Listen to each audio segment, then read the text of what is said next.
Vamos aguardar o pessoal ir entrando.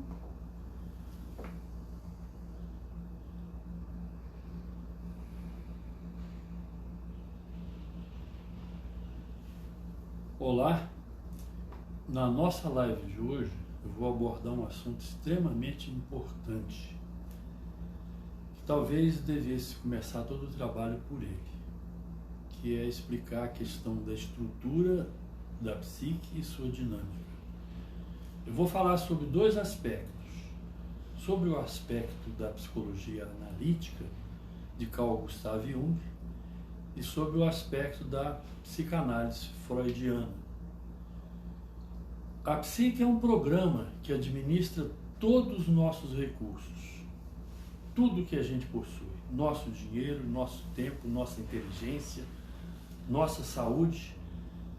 É o que Freud chamava de libido e o Jung chamou e chama de energia psíquica. Então, eu vou mostrar essa estrutura explicando cada passo e depois nós vamos conversar sobre a dinâmica de todo esse programa. De acordo com que esse programa for organizado, nós vamos ter condição de administrar o nosso potencial de vida. Nós vamos ter condição de entender qual a nossa identidade e o que podemos fazer para poder ter uma vida mais plena e mais produtiva. Na verdade, esse conhecimento ele deveria ser difundido desde da escola fundamental, praticamente, porque a psique ela se revela na sua parte inconsciente através dos sonhos. Todo mundo sonha e então todo mundo precisava entender que o seu sonho tem um valor inestimável para compreender a sua totalidade psíquica. A totalidade psíquica ela é alcançada quando nós compreendemos a dinâmica. A primeira parte da psique, proposta pela psicologia analítica de Carl Gustav Jung, é essa parte desse círculo maior que nós chamamos de persona ou máscara. A persona ou máscara é a forma com que nós vamos para o mundo, com a qual nós vamos para o mundo. Representa a nossa forma de ser, a nossa roupa, nosso temperamento, e muitas vezes essa parte ela é naturalmente flexível. Ela varia porque nem todo lugar a gente vai vestido do mesmo jeito, nem em todo lugar a gente fala as mesmas coisas. Então nós temos que ter essa adaptação, essa capacidade de colocar a nossa persona ou máscara adequadamente com o ambiente. Existe um período convencionado que qualquer um de nós pode usar qualquer tipo de máscara que a gente queira. É isso que se chama o carnaval. Então isso vem da mitologia grega através dos três palhaços. O Arlequim, que é o palhaço zombeteiro, a Colombina, que é o feminino, e o Pierrot, que é o palhaço triste, depressivo. Então, essa parte aqui é uma parte que ela é naturalmente flexível. Porém, se a pessoa tiver uma identificação apenas com a sua máscara, apenas com a sua persona, ela se torna uma pessoa extremamente que vive de aparências. E nesse caso, vivendo de aparência, ela vive da necessidade de aceitação. Ela vive da necessidade de ser acolhida. Então, ela tem uma leitura sempre dentro da questão fundamental de como que ela está sendo acolhida. Ela tem muita dificuldade de comunicação, ela apresenta em alguns casos uma timidez ou então a expressão de uma persona meio perdida, sem saber o que de certo vai dizer. Nessa parte da persona também se enquadra as pessoas que é normal, que se identifica com a sua imagem do seu personagem. Então, o personagem, aquilo que é criado, que o Dr. Hollis vai falar da personalidade provisória, que de alguma forma todos nós temos, e que na maioria dos casos ela acaba sendo a personalidade definitiva. Então, quando um artista ele interpreta um personagem e esse personagem é carregado de energia, dá transparência para ele, dá recursos, dá fama, não é? Então, essa personalidade toma conta do que seria a representação dele, do que deveria ser a representação da sua identidade primordial, que é, no caso, o ego. Vou falar sobre o ego em seguida, mas aqui é muito importante entender, por exemplo, esse filme que passou há pouco tempo, sobre o Coringa. Então, o Coringa estruturou um personagem que passou a ser a única coisa que ele tinha. Então, ele já começa a sua vida como palhaço no filme. O filme é extremamente bem feito, porque mostra todo o aspecto caótico que cercava a vida dele. Ele passa a vida toda na busca da paternidade de um pai, não é? Porque essa é a função da paternidade, de dar uma direção, de dar uma identidade, enquanto a parte feminina, a mãe, dá a vida. Então ele não consegue encontrar essa figura da identidade paterna. E depois, no final, ele descobre que nem mesmo a sua mãe era de fato a sua mãe original. Onde é que então ele estrutura aquela personalidade caótica e ele lidera o caos. Se a gente pensar sobre esse aspecto no coletivo, nós encontramos esses elementos muito, não só nos filmes, no teatro e outras obras de arte, mas principalmente na política, aonde o indivíduo ele faz um discurso para poder ele mostrar um personagem que seja aceito pelo coletivo. Uma vez ele ganhando o poder, ele continua com o mesmo discurso. Então, pensa bem, a questão da representação da liderança, ela está relacionada ao grupo. A força coletiva desse grupo a gente chama então de egrégora. Essa egrégora, que é a soma dessa representatividade, ela vai formar então a liderança, tá certo? Então, isso aqui tem, como tudo na vida, é ambivalente. Ela tem a função de proteger o ego para ter uma personalidade mais definida, mas ela também tem a ambivalência de quando ela domina a pessoa, quando ela dá os recursos para a pessoa, que a pessoa não se aceita como é, ela também rouba a sua identidade verdadeira, né? Então, o personagem aparece também naquele filme O Cisne Negro, que é a história de um coreógrafo que ele tem muita inveja da primeira bailarina e ele então passa a construir uma bailarina de acordo com o que ele achava. Quando a moça que está sendo construída como um personagem de primeira bailarina, ela vai entrando no papel, ela vai se ferindo cada vez mais. Até que no final, quando ela está pronta, em frente ao espelho, ela projeta uma imagem que não tem raiz. O personagem não tem raiz. Aí que ocorre que o espelho quebra e corta o pescoço dela. Isso aqui é uma situação importante que todos nós precisamos de compreender. E a psicologia analítica, ela dá uma informação, ela dá um conhecimento extremamente poderoso para a gente saber e não perder o contato com as nossas raízes.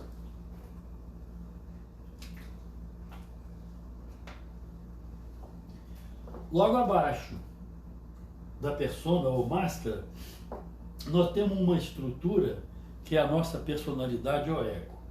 O ego ou personalidade é a nossa parte da psique que possui a chave do cofre. É o que dispõe do tempo, do dinheiro, da inteligência, da saúde, de toda a relação social que a pessoa desenvolve.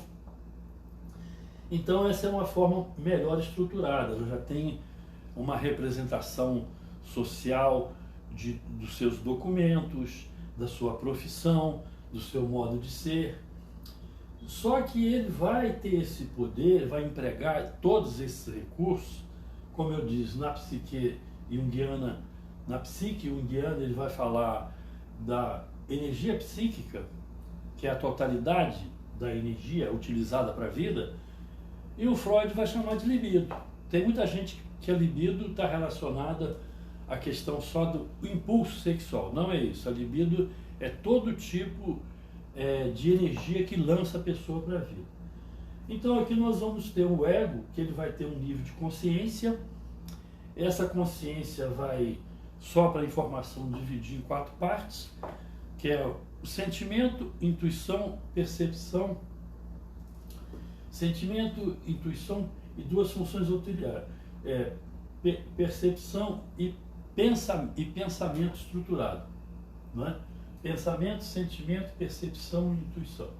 Bom, isso nesse momento não é importante entender, a não ser que existe essa quaternidade que nos governa e que nós vamos falar um pouco mais tarde sobre ela. O ego, então, ele precisa de uma consciência para ele poder fazer as suas escolhas, empregar efetivamente a sua força, a sua energia, o seu conhecimento para o progresso da própria personalidade e sucesso na vida. Abaixo do ego, bom, essa consciência ela vai se dividir em 2 partes. Então, a sombra, mais o ego, é a nossa consciência de vigília, enquanto nós estamos acordados, conversando e tal. Então, esse aqui é o consciente, a persona e o ego, e essa parte que nós vamos falar agora detalhadamente é a sombra e o self. A sombra é o maior de toda a estrutura, de tudo aquilo que governa a nossa vida. Nesse material aqui está reprimido duas coisas que nós, 2 tipos de personagem, 2 tipos de identidade, de entidade que nós precisamos de compreender. Primeiro, desde a psicologia freudiana, a repressão. Aquilo que o ego não consegue resolver, que dá para ele uma instabilidade, de forma que ele pode não conseguir dar conta da vida, naquele instante, esse material é reprimido.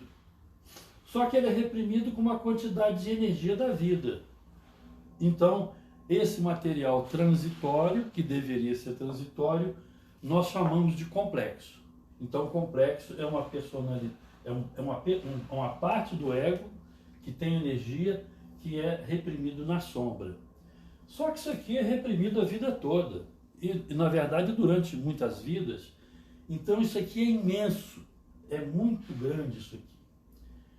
A sombra, ela tem também outros elementos que nós chamamos de arquétipos, que são qualidades inatas, pré-existentes. Assim, por exemplo, como fala o Novo Testamento do rei de Melquisedeque, que não tem genealogia, aqui também as qualidades inerentes à continuação. Exatamente por causa disso que o Jung chama de arquétipo, a palavra deriva de arcaico, de arca, de antigo, né? Da raiz grega. Então, são entidades pré-existentes, que a função dessas entidades é ligar esse material primordial que eu vou falar dele, que é o self, o si mesmo, ao ego. Só que aqui tem muito material reprimido. Uma pessoa que desenvolveu, então, muito complexo, ela é muito complexada, ela tem uma pouca vida do ego, sobra muito pouco. Então, a parte de possibilidade que ela tem de viver para resolver seus problemas, seus recursos, são muito pequenos, são muito poucos. Ela vive o tempo todo sendo invadida por esse complexo. Quanto ao arquétipo, eu preciso destacar 2 arquétipos primordiais. Primeiro, quando o ser se manifesta no corpo masculino, ele tem uma parte do arquétipo da contrassexualidade que é feminina, que Jung chamou de ânima. Quando o ser ele se manifesta num corpo feminino, ela tem uma contraparte no inconsciente que é ânimos. A função desses 2 arquétipos, ânima no homem e ânimos na mulher, é propiciar a vivenciação desse material todo que está aqui, colocando ele à disposição do ego, o qual fica extremamente poderoso a partir que ele dá vazão a isso. Como isso, apesar de estar sendo escrito desde o ano de 1902, foi quando esse material foi melhor estruturado em 1913, e muito mais ainda há cerca de 80 anos por vários outros autores, esse material aqui, a invasão desse material, por exemplo, no caso do homem, quando o ânima vem sobre o ego, ela deixa a masculinidade relativamente enfraquecida. Como enfraquecida? Com relação à sua identidade. Qual que é a identidade masculina? É a justiça e a compaixão. Isso, a justiça e a compaixão como fatores da identidade masculina que organiza a sociedade a partir da família. Então, aí nós temos os homens que têm esse enfraquecimento da parte da identidade masculina ligada a uma relação objetal.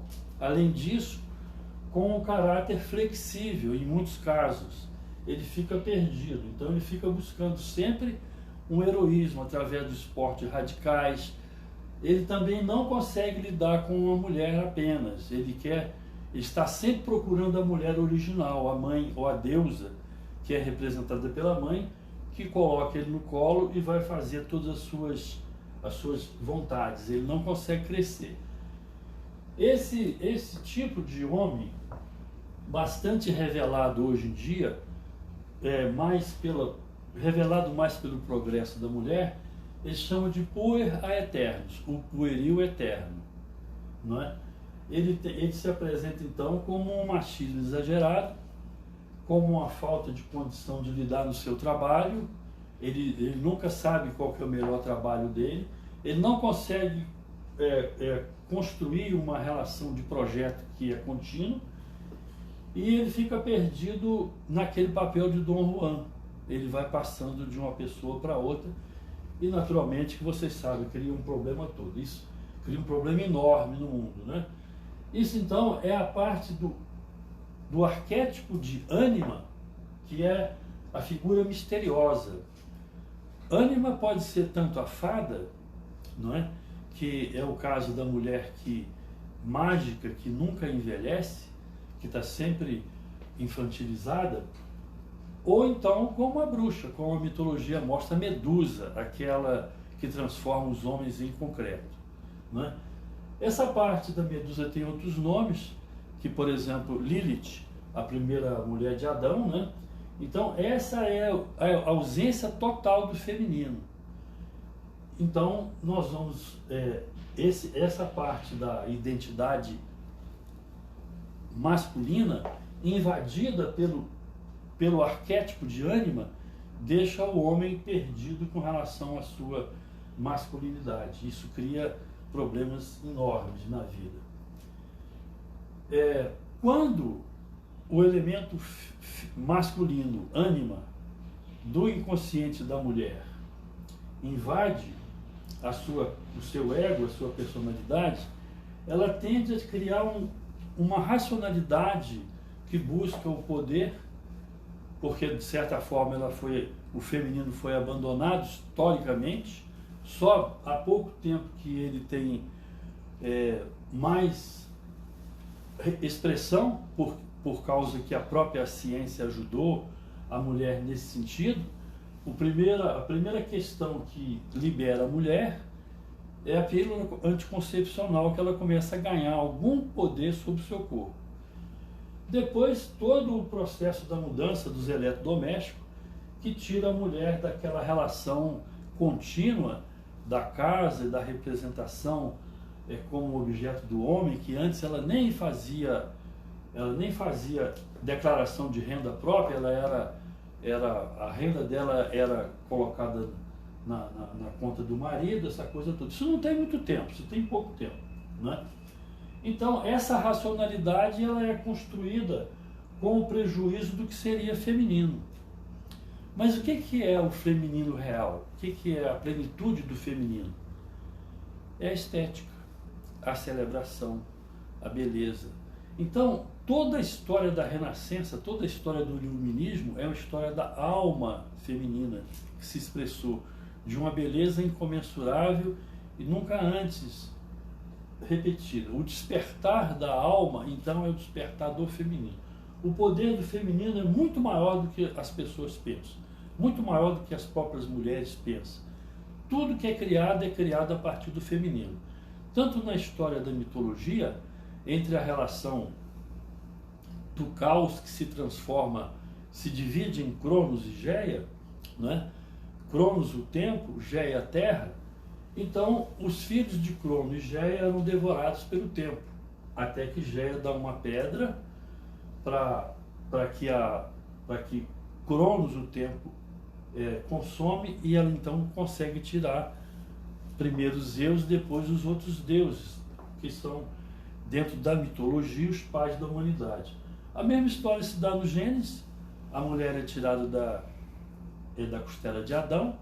Então, toda uma construção dessa dependência do feminino em relação ao masculino, toda essa construção que vem, inclusive, nas instituições, principalmente na religião, onde a mulher não tem a representação que deveria, então o homem fica desalmado, sem alma. A alma do homem é feminina, a alma do homem é a mulher, não é? Então, aqueles homens que conseguem cuidar das mulheres são homens poderosos, em todo sentido, não é? Então, na sombra está o nosso grande trabalho da vida. Como que nós vamos trabalhar com o material que está aqui no inconsciente? Através dos sonhos. Mesmo que a pessoa não esteja frequentando uma terapia, ou o seu terapeuta, né? O seu psicoterapeuta não seja conhecedor desse tipo de conhecimento para analisar sonhos, ela deve fazer um caderno de anotar os sonhos, que aos poucos ela vai descobrindo esse simbolismo. O melhor material para entender isso é um livro que chama O Homem e Seus Símbolos. E para trabalhar com sonhos é a imaginação ativa. O primeiro livro é do Jung com seus colaboradores. Ele pode ser adquirido através dos sebos, seminovo, por um valor razoável, 40, 45. Novo é o que está R$120. E o outro livro, Imaginação Ativa, ele foi publicado antes, na década final de 70 e 80, com o nome de Inner Work, trabalho interior, né? E depois foi refeito em 2003 com o nome de Imaginação Ativa. Está esgotado há muito tempo. Eu tiro muitas cópias dele. É possível que muita gente consiga o arquivo eletrônico desse livro, né? Porque ele é o melhor que tem. Existem vários outros livros para trabalhar com sonho, mas esse pode ser consumido por qualquer pessoa. É interessante porque esse livro ele traz na página 11, logo embaixo no último parágrafo, o melhor texto que eu considero de definição do inconsciente, quando ele diz: o inconsciente é um universo maravilhoso, composto de forças, formas de inteligência e até personalidades distintas, que não são percebidas, mas que vivem dentro de nós. O seu poder é muito maior do que imaginamos. Algo com vida própria e completa, toda sua. O inconsciente é a fonte de muito que nós temos como pensamentos e nossas ações. Domina-nos de forma poderosa por não sabermos da sua existência. Então, nesses tempos atuais de grande transformação da humanidade, principalmente nos tempos de pandemia, é fundamental a qualquer pessoa entrar em contato com o seu inconsciente para liberar todo esse material. Então, esse é o trabalho da vida, tornar-se consciente. Então, existem dois tipos de consciência. A consciência lógica dos nossos papéis no mundo, do nosso trabalho, das nossas relações sociais, e a consciência profunda, que é a autoconsciência, que é uma coisa individual. Não dá para uma outra pessoa desenvolver essa parte nossa. Então, nós temos que nos acercar desse conhecimento que eu estou falando hoje, para poder a gente conseguir liberar uma quantidade enorme de energia psíquica, de energia da libido que está presa aqui nesse local. Então, daqui, entre a sombra e o self, se manifesta durante o sono, pelo sonho, porque o sono é, na realidade, um processo de amperagem elétrica que não permite a expressão da persona e nem do ego. Então nós entramos no sono, quando abaixa essa amperagem, então esse material todo ele vem à tona através dos sonhos. Mas a linguagem do sonho é uma linguagem arcaica, é uma linguagem simbólica. Não tem o mesmo significado para todas as pessoas. A gente pode depois fazer uma live apenas sobre o sonho, porque isso é realmente muito importante. Já há muitos anos eu trabalho com sonhos e os melhores trabalhos de terapia que são feitos aqui são feitos através dos sonhos, né? A última questão fundamental da estrutura psíquica é o self, ou o si mesmo. A gente também pode chamar de criança divina ou criança interior. Esse aqui é a nossa identidade espiritual, que ela é composta de quê? Da alma até chegar ao físico. Então nós temos o físico, a alma e o espírito. Essa relação da trindade que eu vou falar depois na parte esotérica, né? Apenas para poder elucidar as pessoas que falam sobre essa questão. O self, já há alguns anos eu desenvolvi um trabalho que é o resgate da criança interior. É um programa de 12 horas que eu faço durante um sábado e a metade do domingo, onde é que as pessoas têm a oportunidade de entrar em contato com todo o material da criança que foi abandonada, que não foi acolhida. Mas qual que é a natureza da criança que não foi acolhida, que foi abandonada? É a magia, a grande imaginação, é a grande fantasia. Então, esses autores que escrevem sobre contos infantis, como o Walt Disney, Hans Christian Andersen, os irmãos Grimm, Michael Ende, todos eles escrevem sobre o mundo encantado, de fadas e bruxas, de reino encantado, e mostra todo esse material autêntico através. Então é por isso que quando pega às vezes um filme desse, tipo A Bela Adormecida, que na realidade é um enredo muito simples, não é? É bobo até, de tanta simplicidade, ele está falando então desse caminho interior, dessa alma. Quando a criança ela manifesta a sua plenitude, a plenitude do seu ser, ela não está em condições de fazer julgamento. Porque o julgamento só começa na parte da cognitiva, que é a partir de mais ou menos 7 anos, não é? É o que eles chamam de período abstrato, que ela tem condição. Até então é o período concreto, ela precisa da imagem, ela precisa do objeto para poder compreender. Aqui acontece muita confusão, porque as pessoas pensam que a criança tem que ser colocado limite nela para ela não ficar perdida. O limite precisa ser colocado, mas de uma forma lúdica, porque tudo que é reprimido aqui na criança, tudo que não é acolhido nela, ela vai depois constituir essa grande sombra, onde é que o Robert Bly fala da grande sacola que carregamos atrás de nós. Mas por quê? Porque até os 6 anos, 7 anos mais ou menos, a criança vive numa fantasia. E aquela fantasia, ela precisa ser acolhida, ela precisa ser vivida. Ela precisa de... Ali está a base da autoestima. Ali está a base da personalidade. Ali está o primeiro degrau, as primeiras pedras fundamentais do alicerce de uma personalidade plena, saudável. As características da criança interior é a alegria, a ausência de ressentimento contra terceiros, a ausência de sentimento de culpa e uma noção de unicidade infinita, que a gente depois, hoje a física quântica vai mostrar. Quer dizer, essa ideia de unicidade mostra que a criança acredita que a lua, o sol, as estrelas, os animais, a chuva, tudo tem personalidade. Então é por isso que esse trabalho mágico da Disney faz esse sucesso absoluto, que é esse mundo da fantasia. Todos nós precisamos de resgatar essa qualidade da criança interior. Sabe por quê? Porque ela leva a inteligência do coração. O cérebro do coração, ele não julga, não é?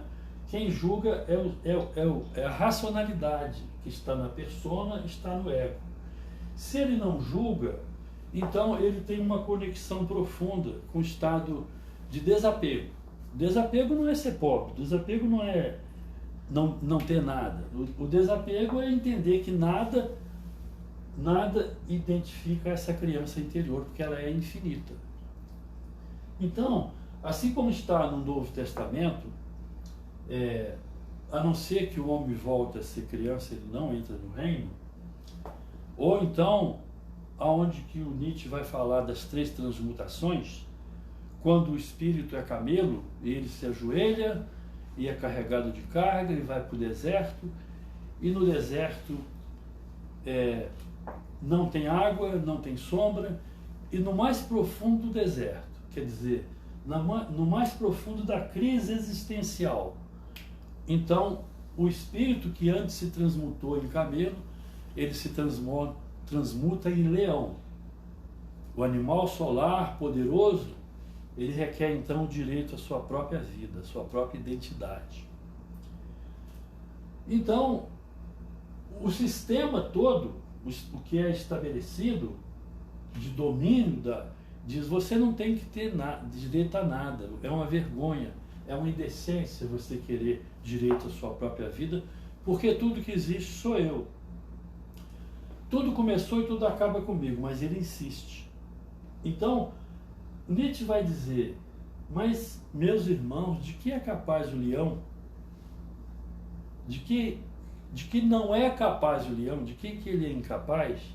Que a criança pode ser. De que é capaz a criança que o leão não pode capaz? Aí ele mesmo vai responder: um eterno amanhecer, uma roda que roda por si mesmo, um eterno dizer sim. Então, aqui inclusive, acontece uma situação que o Dr. Hillman, no livro O Código do Ser, ele vai explicar sobre a questão das pessoas que maltratam criança, não é? As pessoas que matam criança, que abusam de criança, que batem nas crianças. Eles querem incorporar aquela luz. A criança tem uma luz muito poderosa, exatamente por causa desse conjunto de características que eu falei.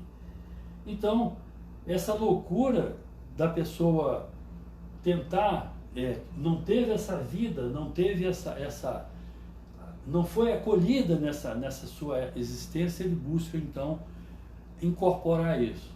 A parte que isso passa em muitos filmes são as histórias das psicoses, histórias dolorosas das crianças abusadas. Então esse aqui é uma estrutura dinâmica, que ela não é fixa em nenhum desses pontos, mas ela interage o tempo todo, durante um dia inteiro, durante uma vida inteira, e ela precisa ser compreendida para a gente poder nos direcionar a essas entidades, não é? Os complexos e os arquétipos estão reprimidos nesse local, não é? Sendo que os complexos são fragmentos do ego que são reprimidos, que formam as neuroses, e os arquétipos são nossa identidade verdadeira. Quando nós unimos a questão do arquétipo ânima no homem e ânimos na mulher, então você tem o desenvolvimento de um outro tipo de sentido, que é a intuição. A intuição, ela vem do coração, ela é o sentimento. A emoção vem daqui, é a confusão, é a luta, que também nos ensina. Então a gente pode dizer que as emoções são os nossos professores e os sentimentos são as nossas crianças. As emoções prevêm da luta da vida, da personalidade, formada então pela persona e pelo ego. E o sentimento vem do coração, é o cérebro do coração. Bom, esse é o caminho que nós temos que estruturar, é um caminho individual. Hoje nós temos material, inclusive dentro da ciência, para resolver isso, não só dentro dessa parte, não só dentro dessa parte que eu estou explicando, mas também de outros que escreveram sobre isso.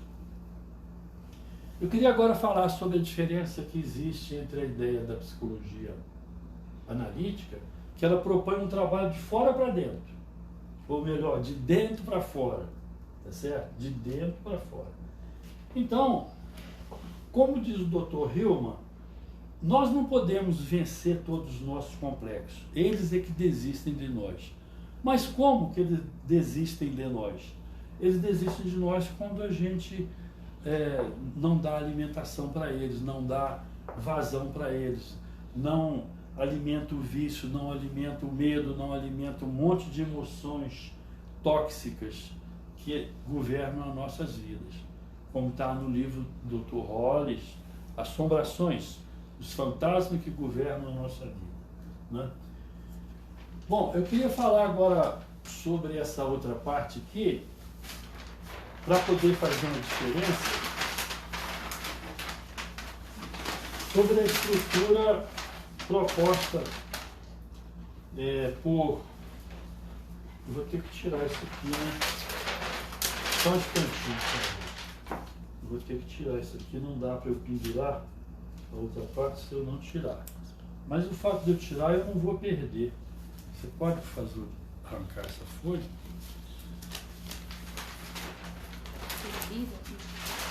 Pode arrancar essa folha e eu vou colocar outra. Ok. Então, o pai, o grande teórico, o grande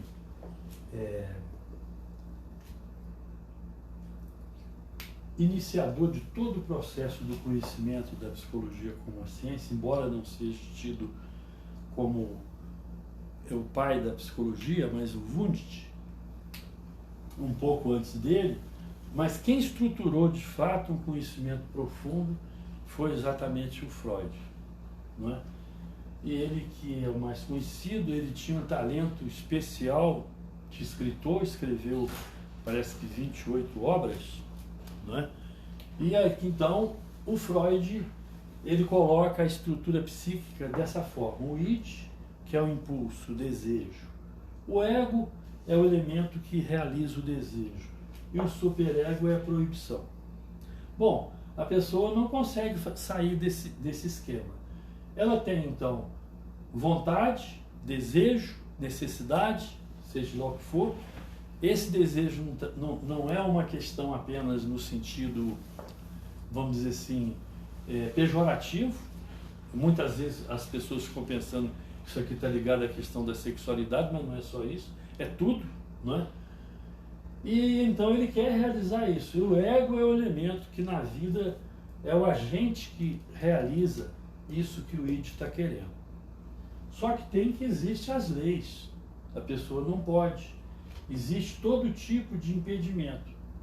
E aí então, quando esse quer, esse vai fazer, mas esse não deixa, acontece uma frustração. Então, a questão que acontece é que a pessoa vai ficar sempre com algum tipo de frustração. E com certeza, mais para o final da sua vida, não é? Depois que ele não pode fazer tanta coisa que quis fazer, porque naturalmente que a idade, o tempo, as condições vão impedindo, ele tem uma porção de coisas não realizadas. Então a velhice se torna uma questão extremamente pesada, extremamente difícil de ser vivida, não é? Então o Freud, de certa forma, ele era uma pessoa um tanto nostálgica por toda a história, até porque também que ele era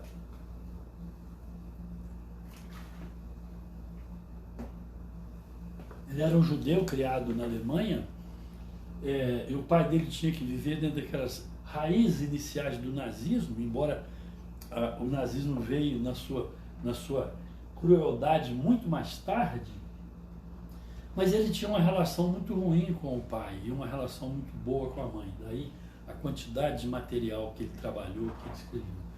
No final da vida dele, aos 83 anos, ele ainda tem a família dele, as irmãs dele mortas na Áustria, que tinha sido dominado pela Alemanha. Então é uma história difícil, extremamente difícil. Então a história dele é como a história de Prometeu, aquele que roubou o fogo do céu e foi condenado a ficar preso na pedra de Cáucaso. Só que o semideus, né, Hércules, o solta, né? Então a mitologia mostra. Então o Jung fala que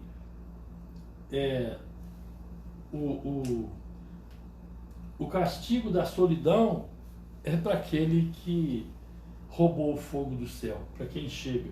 Só que tem que, quando a pessoa entra na solidão que o Jung fala, a solidão do self, ele entra na plenitude. Então a solidão se transforma em solitude, porque nada identifica ele. Ele vai dizer, como Cristo diz no final, não é? Eu venci o mundo me aborrece, o mundo aborrecerá vocês também, falando lá com os apóstolos, né? Então isso aqui é só para entender a questão da psicanálise.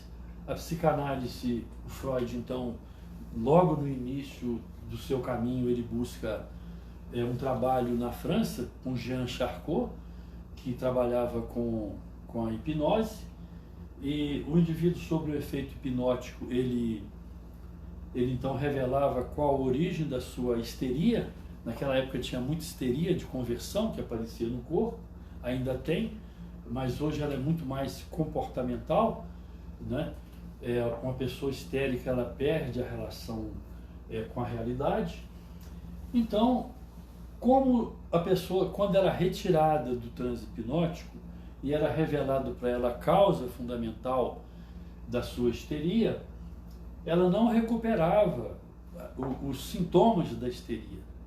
Então daí que o Freud criou o método que ele chama de livre associação, ou associação livre, que a pessoa vai falando, o terapeuta fica mais um pouco afastado, e ele indicava 3, 4 sessões por semana, não é?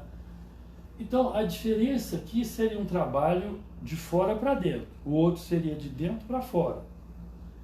O Jung descobre a questão da função transcendente, da criança interior, da criança divina, através da ideia constante e permanente em todo tipo de cultura que ele visitou, aonde que a pessoa acreditava que existia um princípio criador. E esse princípio criador eles materializavam como sendo, por exemplo, o sol, a lua, a chuva, o trovão, os grandes animais, a terra. Então, existia dentro do ser humano uma ideia inconsciente que existia um princípio criador. Ele vai chamar isso então de função transcendente, ou self, o si mesmo, né? Que na verdade é a questão espiritual. É muito errado, é muito vago, é muito limitado a gente tentar estabelecer uma comparação de valores ou de importância. Porque a maioria de todos os trabalhos dessa parte da psique, da psicologia, nasce através da estruturação da psicanálise. Ele trabalhou muito, pagou muito caro por tudo isso, então daí surgiram tantos outros autores, né? Na parte da psicologia analítica junguiana, então se dá exatamente na Suíça, em Eranos, onde durante 50 anos eles reuniram para estudar profundamente esse material de todo, vários autores, vários interessados, vários profissionais da área de psiquiatria, de psicologia, de filosofia, de antropologia, todas essas ciências que cuidam do ser humano. E hoje esse material é melhor explicado pela física quântica, através das suas subdivisões. Porque a questão fundamental da física quântica, dentre outras, é que o observador ele é ativo, ele tem poder no processo de observar. E com relação a outra questão que eu apresentei, a pessoa precisa ser observador dela mesma, no sentido de observar não é julgar, observar é saber como é que funciona. Bom, então, essas são as duas ideias da estrutura psíquica, apresentada por Jung e por Freud, que nos dá condições hoje de trabalhar, que eu considero a questão da terapia como sendo um trabalho de desenvolvimento da consciência. Então eu peço a pessoa interagir, ela vai interagir dentro do ritmo que ela quiser, dentro da capacidade que ela quiser, não é? Se ela fizer esse trabalho em pouco tempo, em cerca de 1 ano, por exemplo, ela consegue um avanço enorme, não é? Eu tenho vários casos desse aqui, mas não são todas as pessoas que fazem isso, porque isso é uma questão individual, né? E essa questão individual, muitas vezes, ela esbarra no sistema de crença, que cada pessoa tem o direito de ter o seu sistema de crença. Mas quando uma ideologia, ela marca os valores da pessoa, a sua projeção de vida, ela limita a compreensão de tudo mais, se não estiver dentro daquela ideologia. Seja qualquer ideologia que a gente possa falar, da religião, da política, a ideologia clubística e tudo mais. Agora, para falar sobre uma outra parte importante, eu queria rapidamente mostrar para vocês a parte esotérica dessa questão. Você pode fazer o favor de tirar daqui, mas a gente precisa aproveitar isso de novo, tá? A gente não pode jogar fora.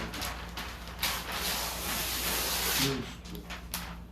Bom, no sentido esotérico, essa questão toda, ela se apresenta nessa trindade, onde uma das pessoas que mais escreveu sobre o esoterismo foi Helena Blavatsky, através da doutrina secreta e outras coisas mais, né? Então ela apresenta a questão, ela diz o seguinte: do uno trino surgiram os 7 autogerados. Então esse conjunto, corpo, alma e espírito, compõe essa tríade: a escola, o teatro e o templo. A escola é onde é que você pega a informação, é o que Jung chama de insight. Então, lá no livro A Passagem do Meio, acho que na página 10, ele tem lá um quadrinho que ele fala: a obra consiste de 3 partes: o insight, a persistência e a ação. Bom, então a escola, você lê o material, alguém te fala, não é? E aí você então aprende. Você vai ter que lutar com o sistema de crença que está colocado dentro de você, para você poder fazer essa mudança. Quando você aprende, você vai para a vivência, ao teatro, você vai interpretar aquele novo conhecimento, não é? E finalmente você tem o templo, é o ritual da mudança, o ritual da celebração da mudança, não é?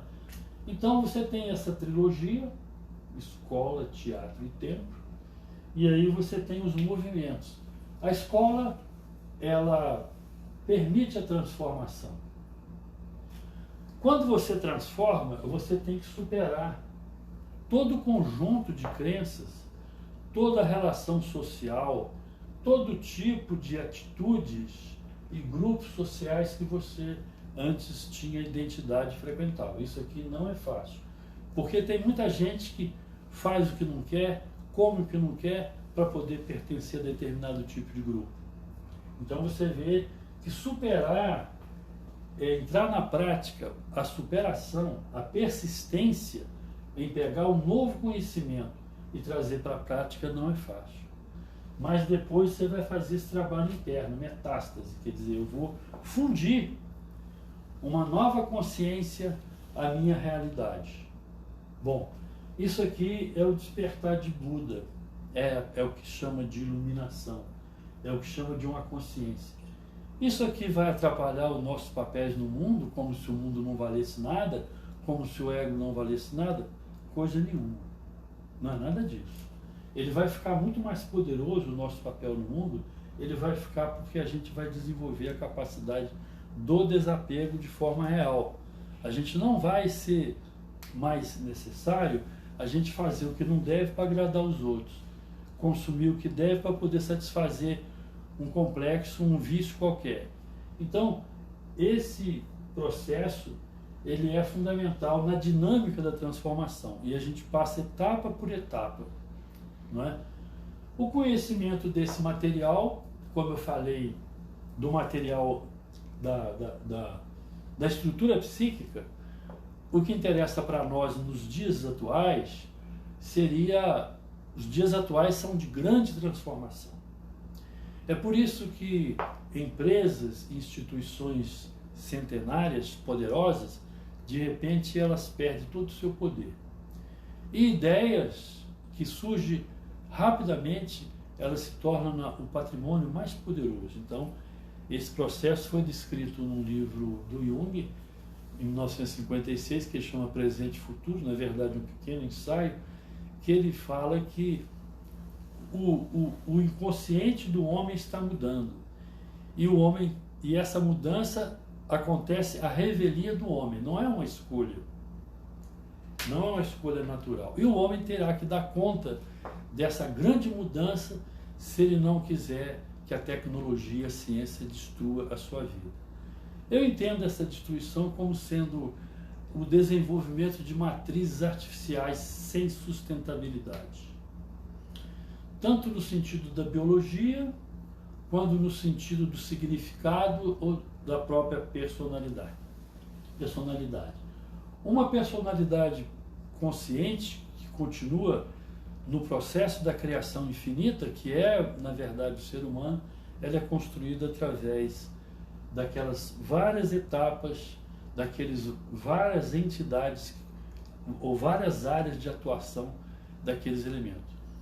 Bom, não deixe de compartilhar se você gostou do que eu falei, não deixe de entrar em contato através do meu e-mail, né?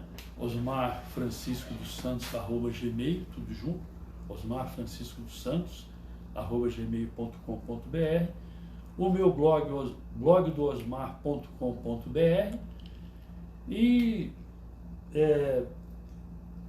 perguntar alguma coisa que eu possa de repente atender. Agradeço. Ok?